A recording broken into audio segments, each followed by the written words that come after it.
the quality that all the girls that like I like share is like I admire them in some way, and it's not like they're an entrepreneur or something. Most of it is like what they've overcome in their life. But isn't it so sick to save someone? That's like I'm Captain Save-A-Ho, bro. That's why I'm out here like I can't even save myself, dude.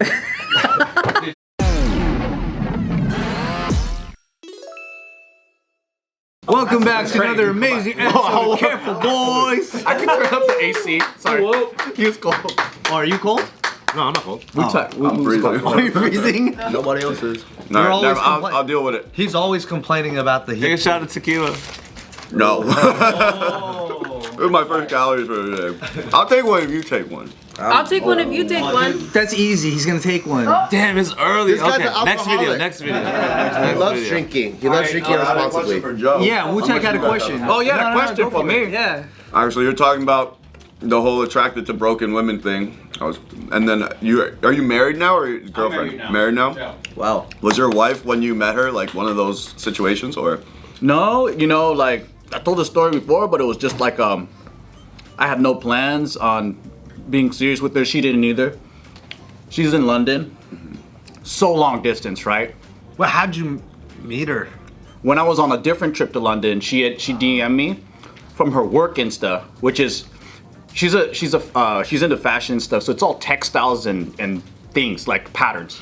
It's not a face. So she was like, don't be one of those influencers that come to town and eat at all the places. Go to these places. So she sent me a bunch of Yelp links, and I was like, oh shit. And we just started chatting, and then yeah. So then my buddy's like, he's dating a girl out there, and he goes, hey, I got this like 3-bedroom apartment, like I'm bored. My girl's at work all day, come hang out. So I went to London, and then that's when I met her. Yeah. Fast forward, like I guess, a year later, I don't know, I'm bad with dates. But we're married, but the reason why I married her... Fast forward a year later, we're married. I'm bad with dates. My wedding date. We got married in 22. Crazy, bro. We got married in 22. Yeah. Bart, love that joke. Y'all still got time. Just take another year. Now 40-year-olds do move crazy. She was 28 at the time. I think I was like 36 or 7. But it's one of those things when people go, when you know, you know. And I didn't know what that meant, you know? But yeah, I've been in and out of like relationships just with, yeah. But I met her family, like super lovable family, right? Like parents still love each other, everything. And I'm just like, Damn, that's hella rare. very rare, Yeah. very rare. But they're tough. Like her brother's a special ops dude, you know, she has 3 brothers. They've been through a lot because her dad had like this weird autoimmune disease that like got him in and out of the hospital and seizures. So that was their thing that made them tough, but also bond harder as a family. And I'm like, this is what the fuck a good family looks like. Is someone who fights to keep each other like alive and good and all that. And so for her, I think like a lot of the stuff that used to piss my exes off, she wouldn't get mad because her dad and her brother are like me.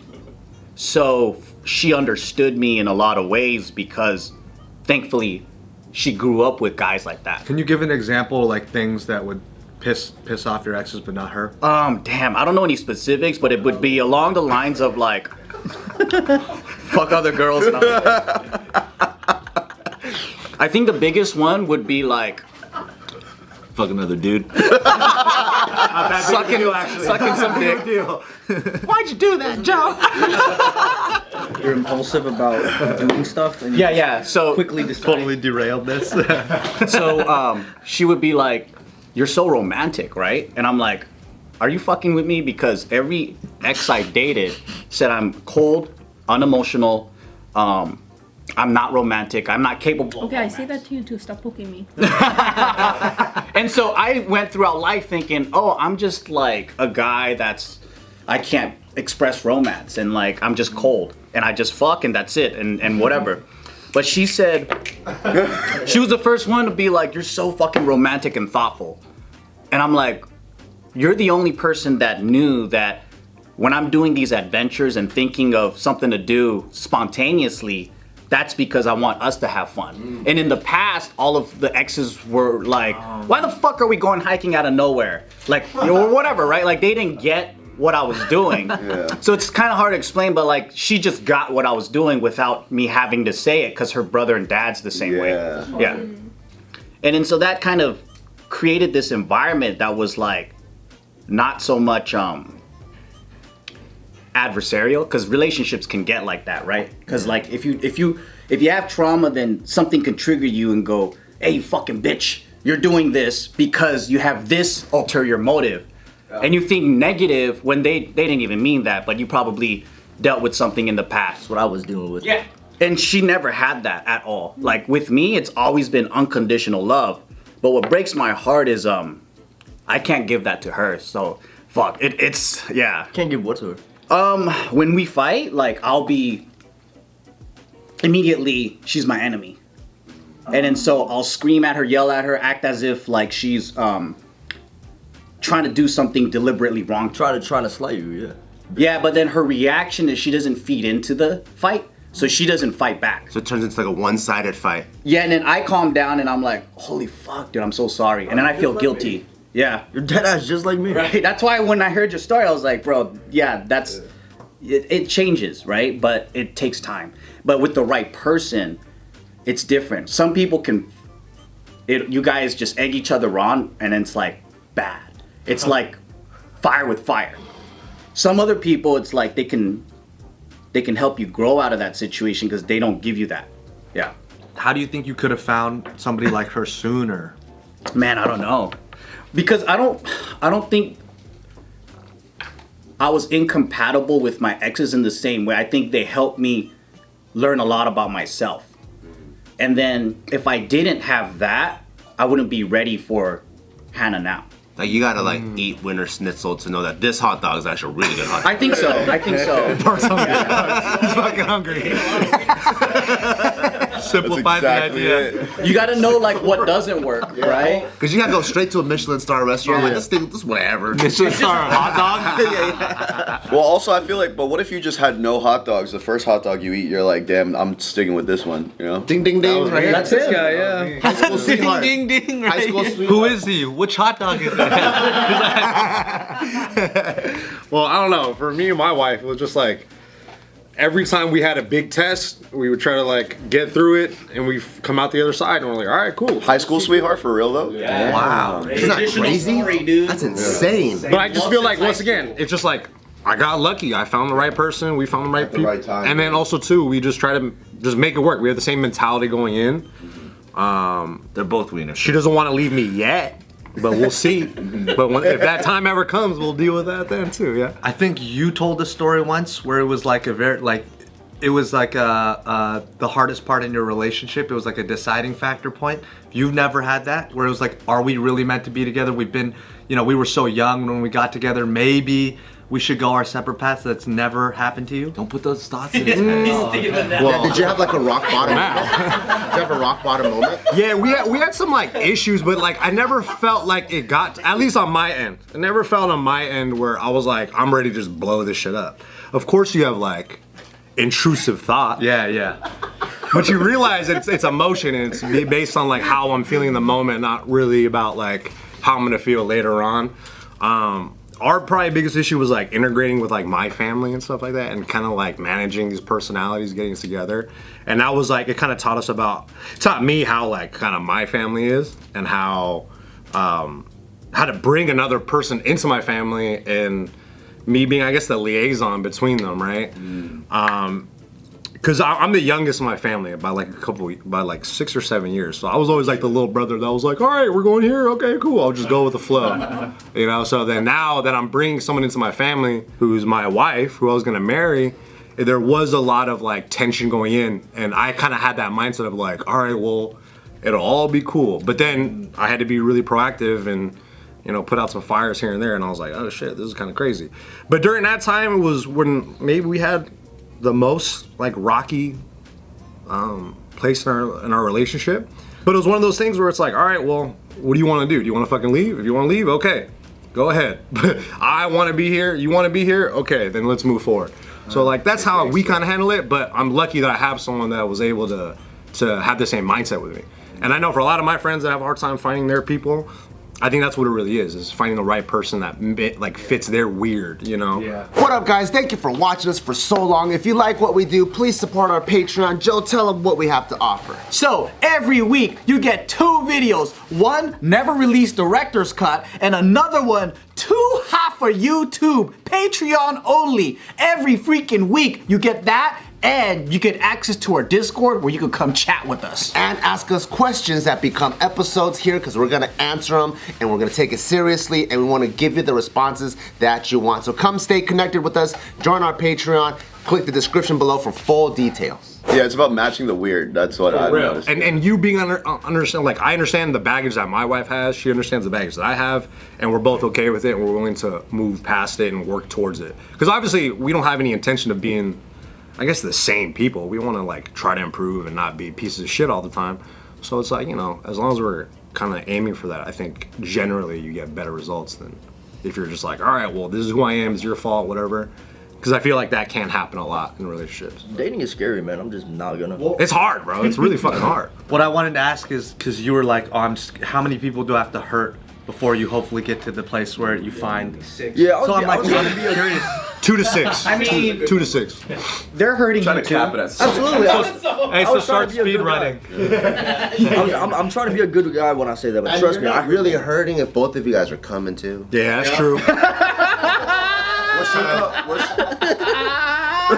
Just make sure she comes. You say you're 25, right? 25, yeah. And I didn't meet my wife until 28, so I mean. Yeah, but once again, I'm not trying to be like y'all, bro. You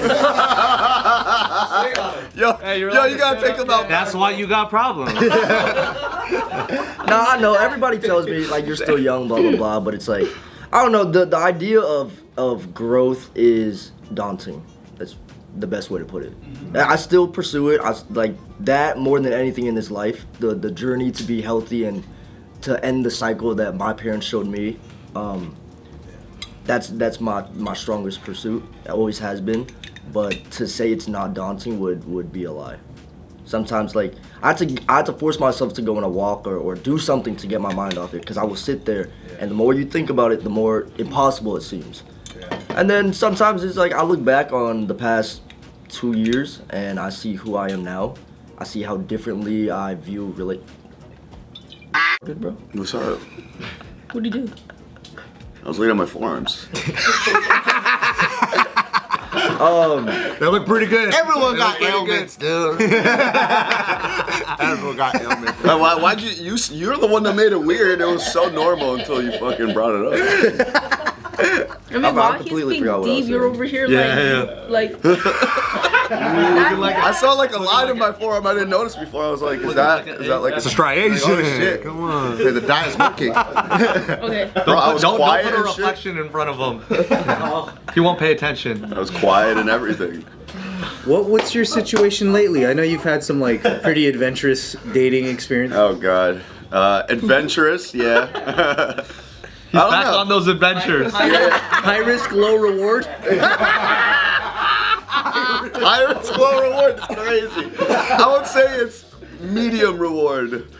No, he's the street general. Yeah. Holding it down. I tried to escape the streets and the universe was like, you know, maybe the streets is where you belong. And I said, all right. So that's where you're Sometimes at it now? happens when you're not even looking though. Yeah, like when yeah. you're just That's out being what I'm like, fuck I'm not boy looking. world. Yeah. I'm like, I'm not.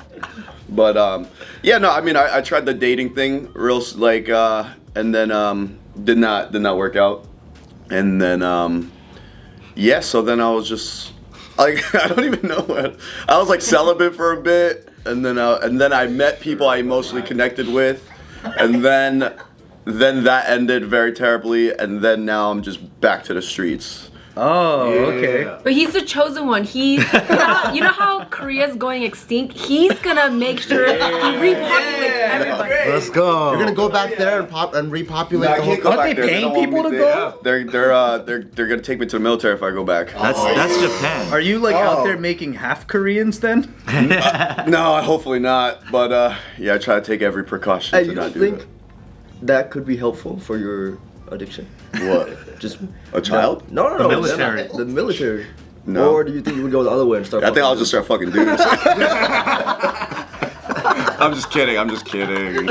But nah, what the fuck? Military people are like the biggest whores. I feel like no. That's what. Oh, I guess. In America, Yeah. I feel like they are.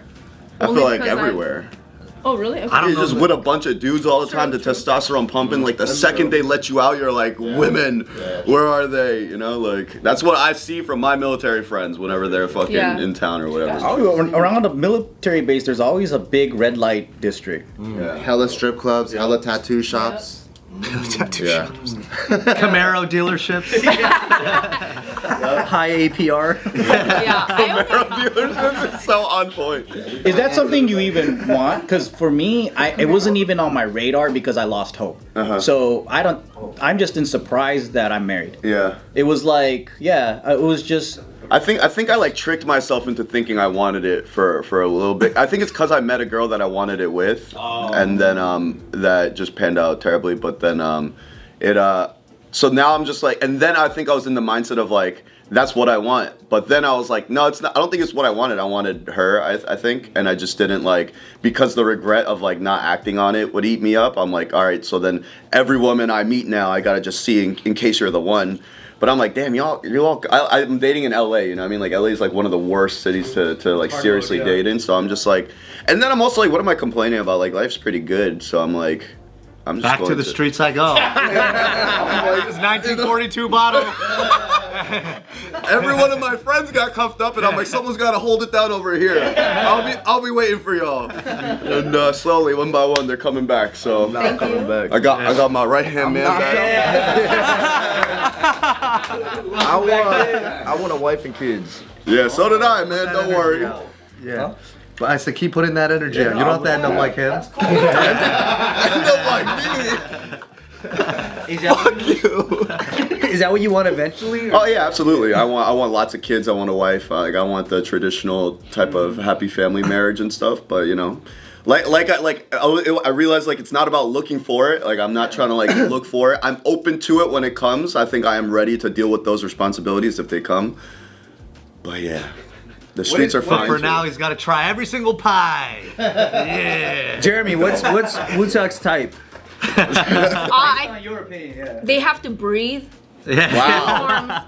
2 legs. No. Let's not try to vilify me like yeah. No. You'd be open to an amputee, yeah? There's some hot amputees, bro. What kind of woman could you see him ending up with? Friendly.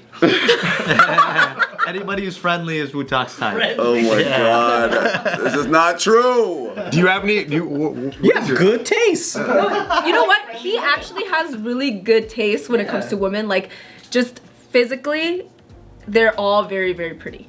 That's cool. Yeah. Yeah, they're trying to make it sound like I have no standards. I'm like, what the fuck? A little bit of trauma. But I'd say like that. That's why I related to the broken person thing. I was kind of like, yeah, that's a pattern I recognize. That it's only when I like relate on a trauma level that I feel really like comfortable. I guess myself opening up, and that brings us closer. Like I don't feel. Cause I have all these things where I'm like, oh, I like growing. I like somebody who's also like ambitious about their personal growth. And then I met a girl like that, and I'm like, you're insufferable. Like you look at me like I'm some kind of machine, and you're like, oh, you should fix this thing next, that thing, work on this. And I'm like, what the fuck, bitch? Like I work on fucking. You don't even know where I came from to get to here. Like statistically, I should be dead or in jail. I'm like damn, cut me some fucking slack. wait, who was that? I'm not about to drop the name. But yeah, and then I was like, on paper, I'm like, you were everything that I thought I wanted, and you were just not at all someone that I could be vulnerable with and get close to.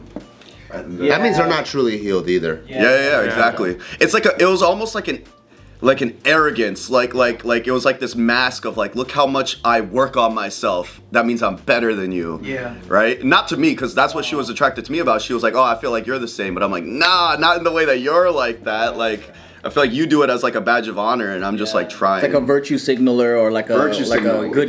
good Christian, right? Yeah. Even worse though, because it was like, it wasn't like from that angle. It was from the angle of like, I'm not a virtue signaler. Like I recognize my faults. You don't. Like it's like the second layer of like, you know what I mean? Like trying to be arrogant in that way. I mean, I don't know if you relate here about that, but when I noticed a pattern when I was dating women like that is that I felt like tainted, right? And then if there was a good girl or whatever, I was like, oh, she probably just won't understand me in the same way. Or maybe there is some clear differences of just how she grew up. So when we try to talk, she just didn't get my world. Absolutely. But a girl that comes from your world, it's like, oh, they get it. And there's a level of comfort from that. Mm-hmm.